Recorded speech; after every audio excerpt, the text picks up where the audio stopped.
चलो देखो, चौथा पॉइंट क्या लिखाना था? यदि 7 या इससे अधिक वर्ष तक, यदि 7 या इससे अधिक वर्ष तक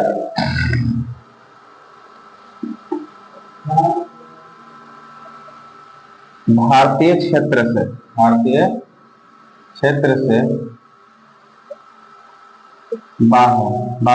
से बाहर रह रहा हो तो नागरिकता अपदस्थ माना जाएगा। क्या माना जाएगा? नागरिकता से अपदस्थ माना जाएगा। दस्त किया जा सकता। देखो बोरे पत्रा में लिखा है ना, सुनो पहले से ध्यान से दर पीट देंगे तो हम लिखाए थे कि नागरिकता प्राप्त करने के लिए क्या विधि? 3 विधि। 5 गधा बैल। नागरिकता समाप्त करने के लिए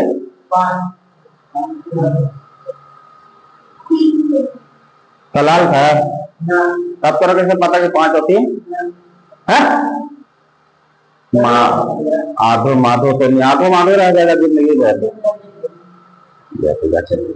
गधा कितना पढ़ ले है घर जाके कितना पता है?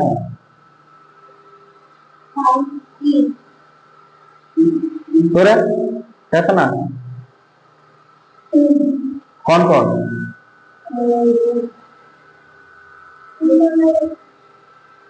कौन याद करेगा?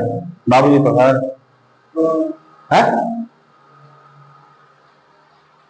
अब लग रहा है टोनी के माई बाप को पढ़ाई करेगा, टोनी के ना टोनी याद करेगी या टोनी के खोरेगी ना, तब जाकर टोनी याद करेगा। गधा बैल बुद्धि ना बताए थे 3 गो। कौन कौन बताए थे? बताओ कौन कौन बताए थे 3 को? अच्छा 5 को बताए थे ना नागरिकता प्राप्त करने के लिए। कौन कौन बताओ? पहला बताओ।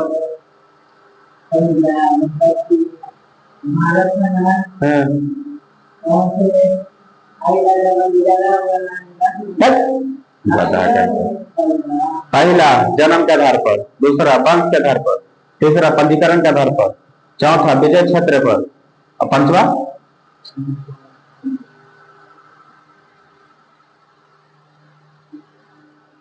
बताओ। 5वां तो वीडियो चाहेंगे ना, देखना कमेंट में आएगा तो देख लेना। बधा बुद्धि बैल और 3 को बताया था खत्म करने के लिए। बताओ कौन? 3 को खत्म करने वाला बताया था ना, कौन कौन?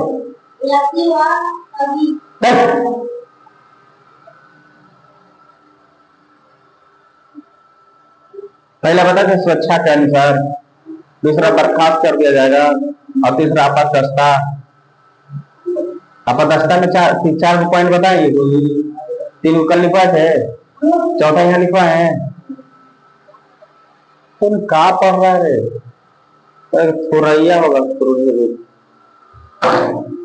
लग रहा है तो मुझे बढ़िया से दवाई देना पड़ेगा। तू का खोज रहा है पगलिया में?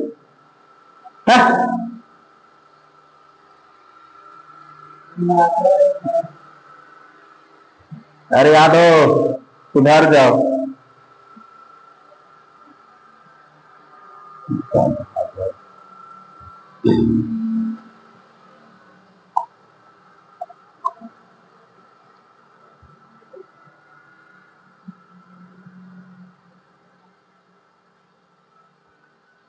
आगे लिखना है, लिखो जल्दी। भारत के नागरिक को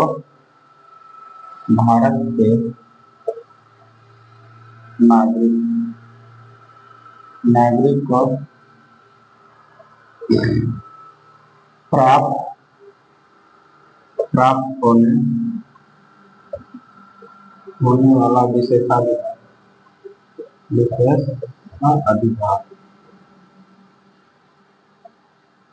अधिकार। पहला देखो, भारत के नागरिक को प्राप्त होने वाला विशेषाधिकार, इसमें जो 5 अनुच्छेद है, 5 गो अनुच्छेद है। कितना है? 5 अनुच्छेद, 5 अनुच्छेद, 5 अनुच्छेद अनुच्छेद है जो सिर्फ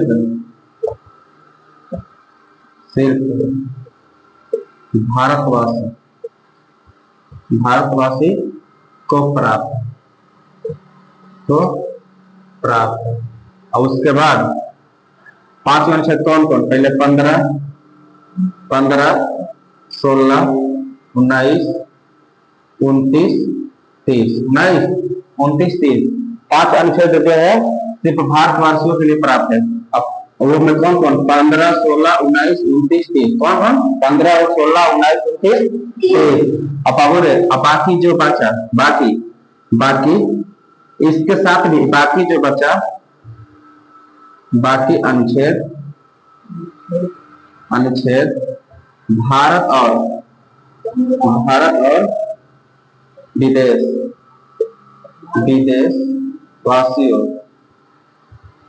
वासियों को भी प्राप्त है। पहले देखो बोल रहा है कि चौथा में लिखा है तुम लोग कि यदि 7 वर्ष से अधिक वर्ष तक भारतीय क्षेत्र से बाहर रह रहा हो तो नागरिकता अपदस्थ माना जाएगा, मतलब उसका नागरिकता समाप्त हो जाएगा। कल तुम लोग बताए थे कि नागरिकता 3 तरह से समाप्त कर दिया जाएगा। पहला स्वेच्छानुसार से कोई भी भारत के नागरिक हो, वो चाहता है कि हम कहीं विदेश में बसे, कहाँ रहे? विदेश में रहना चाहता है, तो वह भारत के नागरिकता को त्याग सकता है। क्या कर सकता है? त्याग सकता है। दूसरा में बताया थे बर्खास्त कर दिया जाता है। कोई भी व्यक्ति गलत तरीका से भारत की नागरिकता प्राप्त किया होगा, उसे अपदस्थ कर दिया जाता है। इसीलिए चौथा में कहता है कि यदि 7 वर्ष से अधिक वर्ष तक भारतीय क्षेत्र में बाहर रह रहा हो कोई भी भारत, जैसे मान लो कि हम ही हैं, हम चले गए विदेश और 7 वर्ष से अधिक हो गया। कितना? 7 वर्ष से अधिक हो गया तो मेरा क्या होगा? मेरा जो नागरिकता है वो भारत सरकार छीन लेगा। मेरा भारत नागरिकता क्या करेगा? भारत सरकार छीन लेगा, मेरा नागरिकता को समाप्त कर देगा और डायरेक्ट बोल रहा है कि बाबू अब तुम भारत की नागरिकता नहीं है, क्योंकि 7 साल से अधिक बाहर में तुम नहीं रह सकता। 7 साल से अंदर, बाहर से पहले तुमको भारत में आना होगा, या तुम्हारा जो पासपोर्ट बनता है उसको 7 वर्ष के लिए बनता है। तो 7 वर्ष में तुम जहां भी रहो तो उसको रिन्यूअल कराना पड़ता है। 7 वर्ष का प्रत्येक 7 वर्ष का रिन्यूअल कराना होता है। इसलिए कि हम जो भी हैं, जहां भी हम काम कर रहे हैं, लेकिन हम भारत के नागरिक ही हैं, हम भारत के ही द्वारा यहाँ पर काम कर रहे हैं और उसको भारत में मेरा नागरिकता भारत से समाप्त नहीं किया जाए, इसीलिए वो रिन्यूअल कराना होता है। क्या कराना होता है? रिन्यूअल। न तो भारत सरकार जब रिन्यूअल नहीं कराता है कोई इंसान और 7 साल से अधिक हो जाता है तो भारत सरकार को पता चल जाता है कि कोई जो व्यक्ति है उस 7 वर्ष से अधिक कहाँ है? विदेश में। कहाँ है? विदेश में है, तो उसका नागरिकता समाप्त कर दिया जाता है। और बोल रहा है कि भारत के नागरिकता को 5 प्रकार के विशेषाधिकार है। विशेषाधिकार 5 प्रकार के हैं, जिसमें अनुच्छेद के द्वारा बताया गया। कितना? अनुच्छेद के द्वारा बताया गया है। जो अनुच्छेद है, पहला अनुच्छेद 15, 16, 19, 29, 30। 15 अनुच्छेद चाहता है ना बाबू, कोई भी व्यक्ति 15 अनुच्छेद में कहता है कि कोई भी व्यक्ति है, वो अस्पताल में जाता है या पार्क में जाता है या किसी होटल में जाता है या कहीं भी जाता है, उसके साथ भेदभाव नहीं किया जा सकता। क्या करना है? भेदभाव नहीं किया जा सकता। पहले की स्थिति था ना बाबू कि जो नीचा जाति था, नीचा कास्ट आदमी था, उसके साथ बहुत भेदभाव होता था।